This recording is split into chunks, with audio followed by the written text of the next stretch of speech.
Rome, the night of June 12, 1497. A body is pulled from the Tiber River just below the Sant'Angelo Bridge. The fishermen who drag it from the current count 9 stab wounds. The hands are still bound. The victim's cloak is heavy with stones that were placed there deliberately. Someone wanted this body to stay submerged and undiscovered. The victim is Juan Borgia, Duke of Gandia, second son of Pope Alexander VI. He has been missing for 3 days. When news reaches the Vatican, the Pope collapses. Contemporary witnesses describe him weeping openly in his private chambers, refusing food, refusing audiences, and barely able to speak. He issues a statement through his secretary saying he would give 7 tiaras to have his son alive again. It is the most openly broken, the most powerful man in Christendom has been seen in decades. What the papal records do not document, but what the private correspondence of multiple Vatican insiders from this period does, is where Lucrezia Borgia was during those 3 days of her brother's disappearance, and what she said when they told her Juan was dead. She did not weep in public. Not a single chronicler records her grief. Historians have spent 5 centuries speculating about why. Some said she was cold. Some said she was already too accustomed to death in the Borgia orbit to be shocked by one more. Some said she was complicit. The documents suggest something different, something that changes the entire shape of the story we think we know about the most famous woman of the Italian Renaissance. Lucrezia Borgia was born in 1480 in Subiaco, a small town east of Rome, the illegitimate daughter of Rodrigo Borgia, a Spanish cardinal who was at that moment already one of the most powerful ecclesiastical figures in Europe.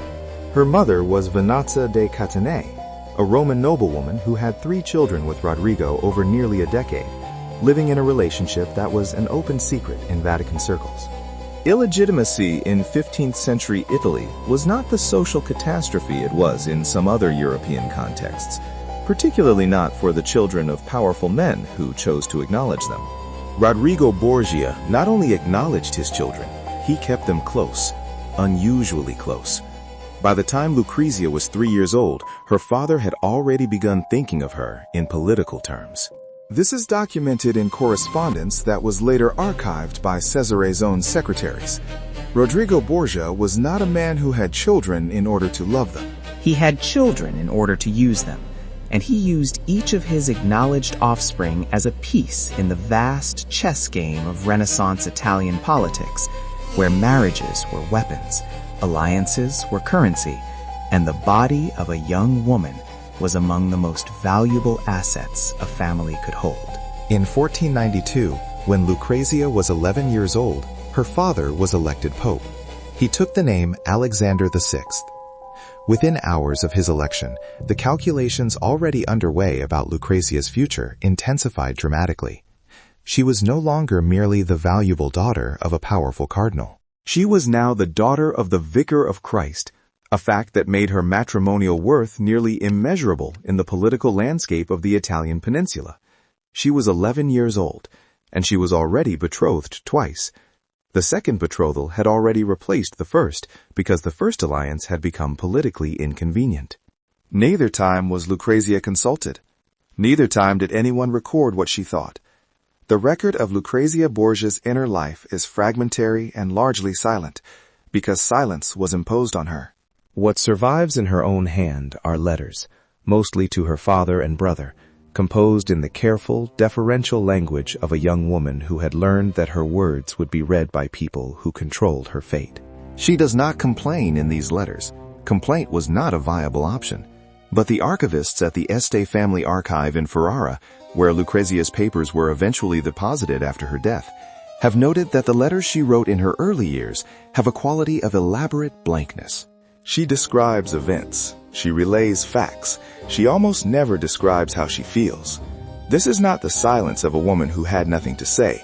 This is the silence of a woman who had learned that saying things was dangerous. Her first marriage was arranged in 1493, when she was 13.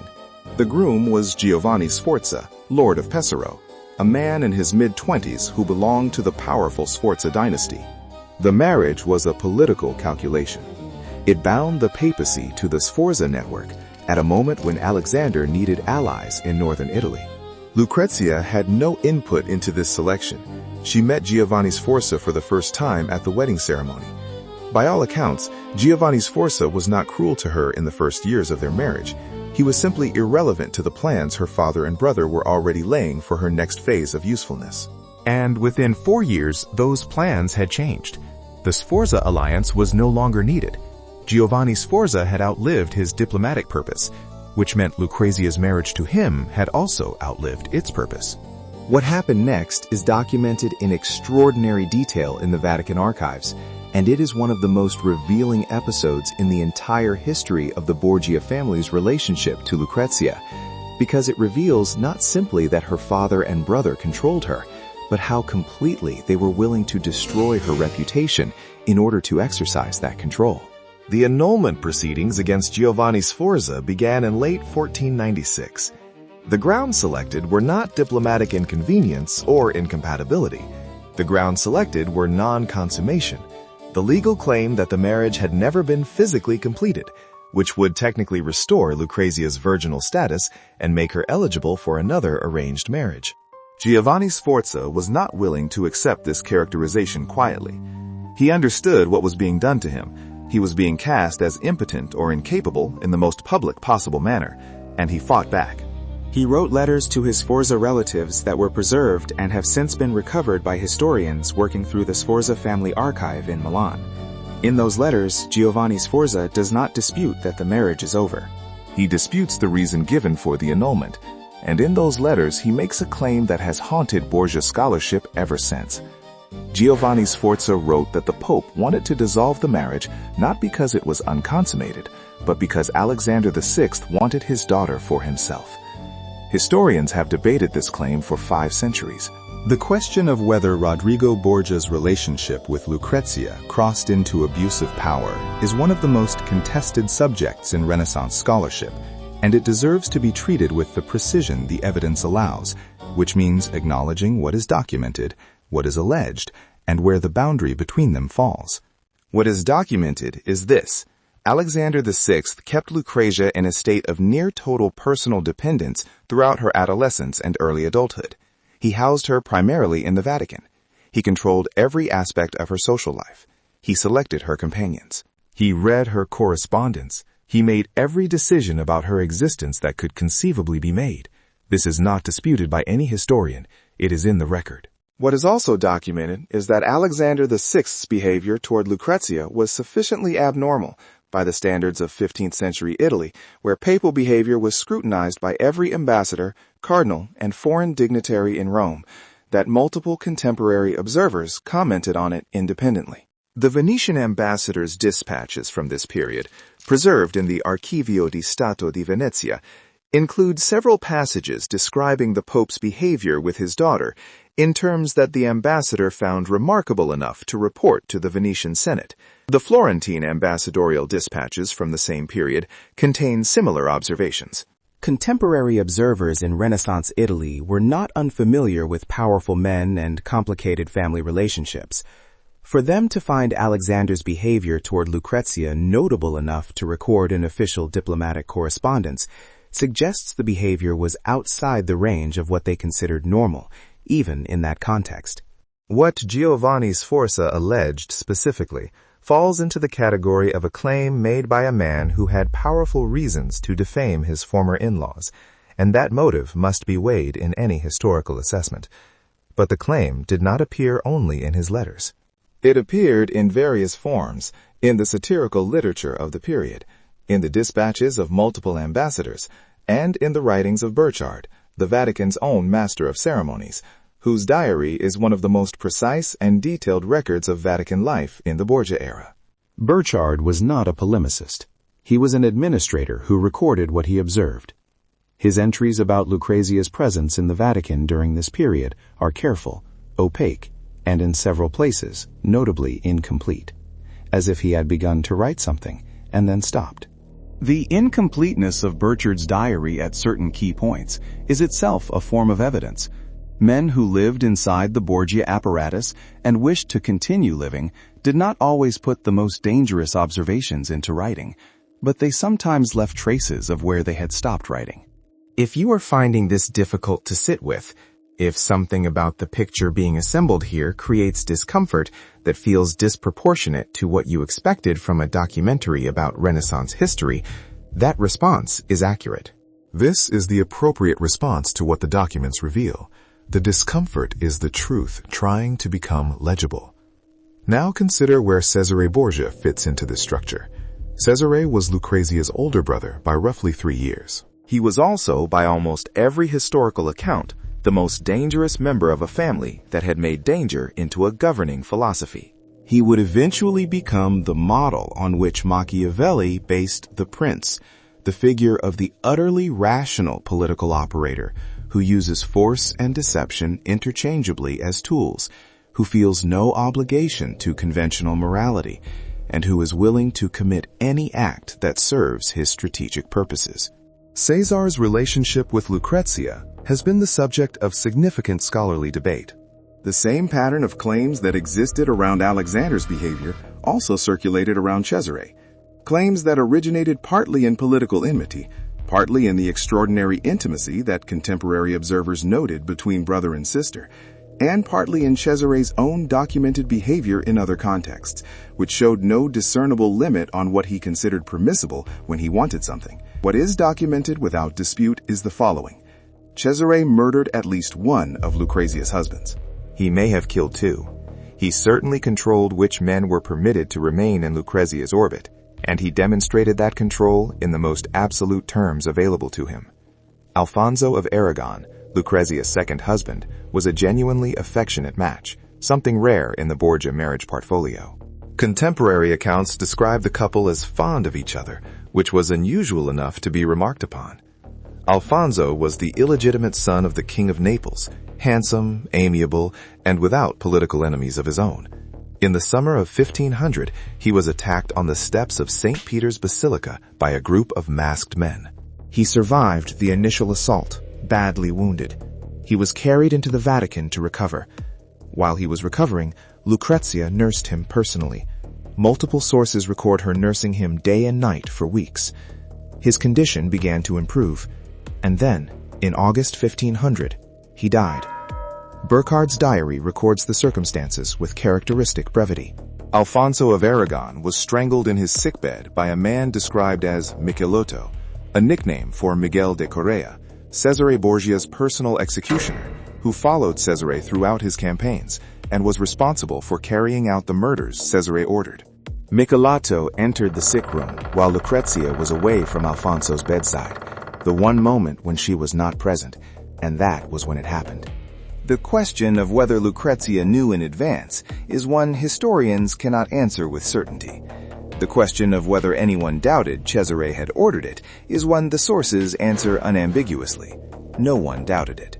The question in contemporary accounts is not who gave the order, but why.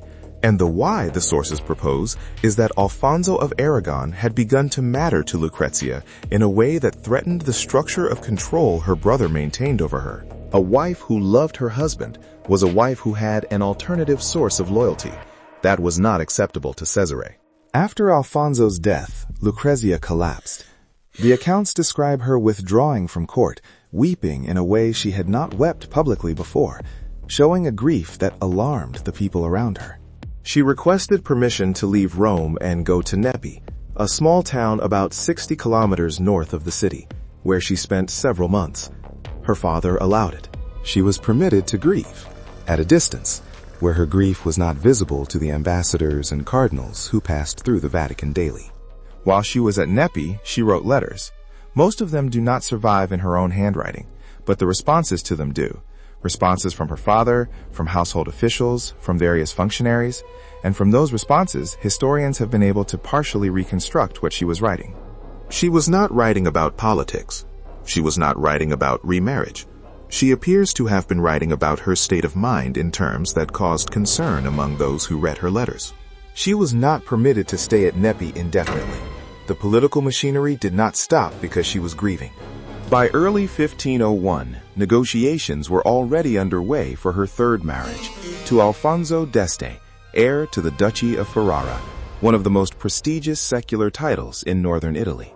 This match would require an enormous dowry, diplomatic concessions on multiple fronts, and the willing participation of a Lucrezia, who, at 20 years old, had already been widowed once by murder and divorced once by institutional humiliation. The negotiations were conducted entirely by Alexander and Cesare. Lucrezia was informed of their progress. She was not asked for her opinion on the outcome. She accepted the match. What other choice existed? Here, it is worth stepping back from the sequence of events and looking at the structure itself, because structure is what reveals the truth about how power operates. The Borgias were not uniquely monstrous. This is an important and uncomfortable thing to say. The Italian Renaissance was filled with powerful families who arranged their daughters' marriages for political gain, controlled women's lives as a matter of course, and used matrimonial alliances as geopolitical instruments. These were not exceptional behaviors. They were the architecture of the system. What distinguished the Borgia approach was the degree of control, the willingness to destroy what they had built when it became inconvenient, and the refusal to permit any alternative loyalty. Giovanni Sforza was discarded and publicly humiliated, not because he had failed in some obvious way, but because he had become unnecessary. Alfonso of Aragon was murdered, not because he had done anything wrong, but because he had become a competing source of attachment. The pattern is consistent. Any element of Lucrezia's life that developed its own gravity, its own claim on her, was eliminated. This is the behavior of people who understood, at some level, that what they were doing could generate its own kind of resistance if she were given any alternative. They never gave her an alternative. The control was total, not by accident, but by design. The documentary record from Ferrara, where Lucrezia spent the second half of her life as duchess after her marriage to Alfonso d'Este in 1502, shows something remarkable. In the absence of her father and brother, Alexander VI died in 1503, and Cesare's power collapsed immediately afterward. Lucrezia became a different person. Or perhaps she became herself for the first time. The Este family archive contains hundreds of letters written by Lucrezia during her years as Duchess of Ferrara, and these letters are nothing like the careful, hollow documents of her Roman period. She writes with warmth. She writes with opinions. She advocates for people at her court. She develops genuine relationships with poets and artists, including Pietro Bembo, with whom she maintained a correspondence that has become famous precisely because it reads as the letters of someone who had discovered, late, what it felt like to have an interior life that was permitted to exist. She was also, by the accounts of everyone around her, a capable and respected administrator. When Alfonso d'Este was away on military campaigns, which was frequent, Lucrezia governed the duchy. She heard petitions. She made decisions. The Este court records show her judgment was trusted and her governance was competent. She was not the passive instrument of popular mythology. She was a woman who had been treated as a passive instrument for the first half of her life, and who demonstrated, when the instrument makers were gone, that she had been something else all along. She died in 1519, at 39 years old, after a difficult childbirth. Alfonso d'Este, by all accounts, genuinely mourned her. She was buried in the Corpus Domini monastery in Ferrara, where her tomb remained until the 20th century. A plaque there describes her as a woman of exceptional virtue and kindness. The nuns who knew her in the last years of her life were among the most vocal in attesting to her character. None of them described a poisoner. None of them described a seductress. They described a woman of extraordinary gentleness who had found, in the last chapter of her life, something approaching peace. If you have spent any time with the popular image of Lucrezia Borgia, the Victor Hugo version, the opera, the television dramas, you know that none of this matches. The popular image is a woman in control, a woman wielding poison and seduction as weapons, a woman whose beauty was itself a form of power. It is, in a very precise sense, the opposite of what the documents show. The popular image made her the agent of the Borgia family's darkness. The documents show she was its subject. This inversion did not happen by accident. It happened because it was more useful, more narratively satisfying, more comfortable in its implications. to locate the danger in Lucrezia rather than in the system that controlled her. If Lucrezia is the villain, the story becomes a story about an exceptional woman doing exceptional evil.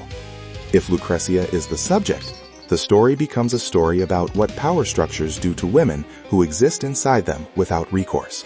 That second story is harder to watch. It demands more from the audience. Subscribe to this channel if you believe the harder story is the one worth telling.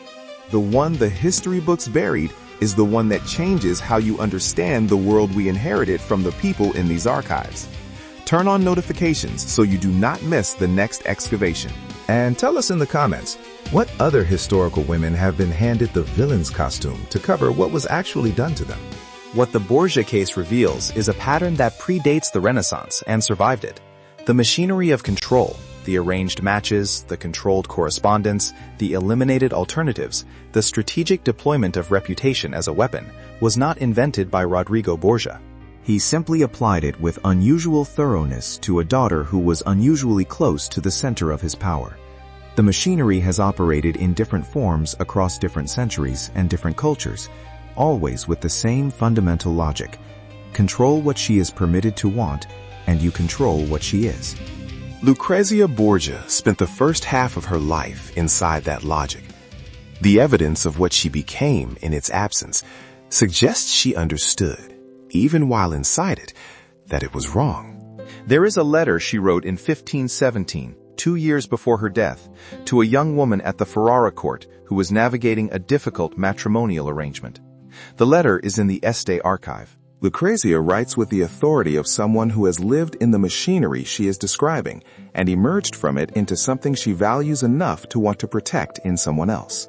She does not name what was done to her. She does not have to. The letter is precise, warm, and unambiguous about what a woman is entitled to be consulted, to be heard, to have her state of mind considered before decisions are made about her life. She wrote that in 1517. It would be 3.5 centuries before the laws of any European nation began to formally agree with her. The distance between that letter and those laws is the measure of what was normalized. What was normalized is what the body of evidence from the Borgia archives, the Vatican records, the Este family papers, and the diplomatic dispatches of a dozen Italian city-states collectively describes. Not as exceptional, as ordinary, as the system functioning exactly as designed. Lucrezia Borgia died with her name already remade into the myth that would serve the next 5 centuries better than the truth did. The myth was easier. The myth required nothing from anyone. The truth requires something. It requires the willingness to look at the machinery and call it what it was. This channel exists because that willingness is not nothing. Because the people who passed through systems like the one Lucrezia Borgia navigated deserve to be seen as they were, not as the stories told about them by the people who controlled them. If that purpose matters to you, subscribe. Leave a comment with the name of a historical figure you think has been given a false story. There are more of them than any single channel could cover, but we can try. The Borgia papacy ended in 1503 with the death of Alexander VI under circumstances that remain debated, possibly poison, possibly malaria, possibly both.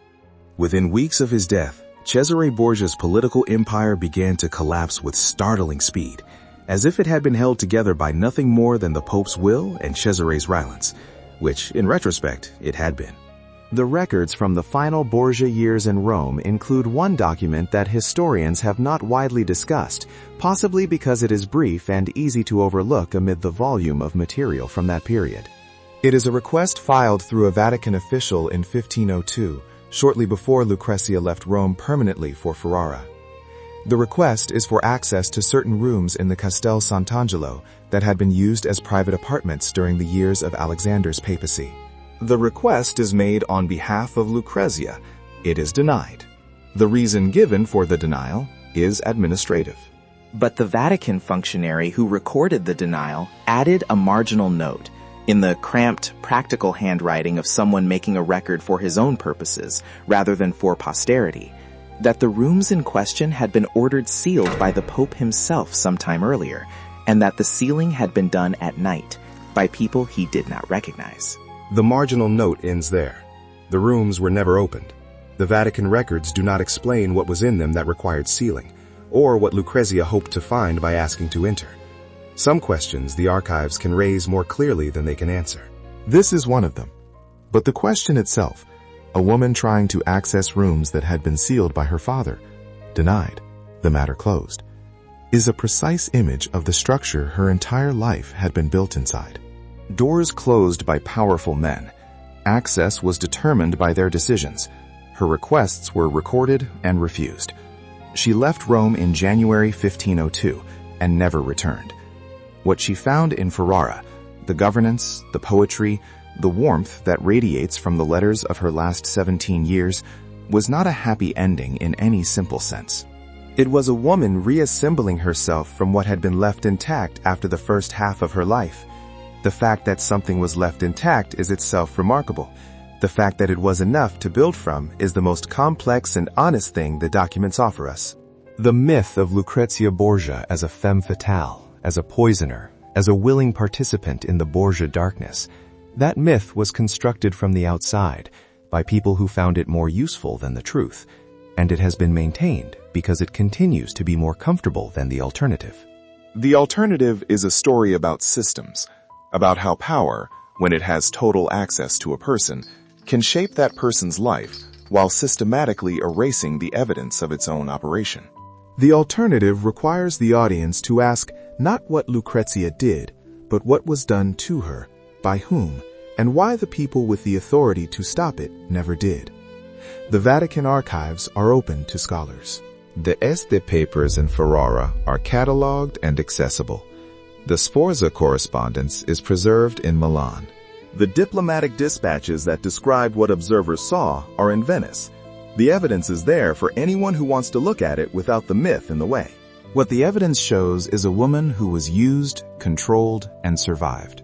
A woman who found, in the last years of her life, something that resembled the person she might have been if any of the choices had been hers. A woman whose name was taken from her and turned into something she would not have recognized. Her name was Lucrezia. She was 39 years old when she died. She had never chosen a single marriage of her own free will. She had never controlled the direction of her own life until the men who controlled it were gone. She had written, in 1517, that a woman deserved to be consulted about the decisions that shaped her existence. She was right. And the fact that she needed to write it down tells you everything about the world she had lived in.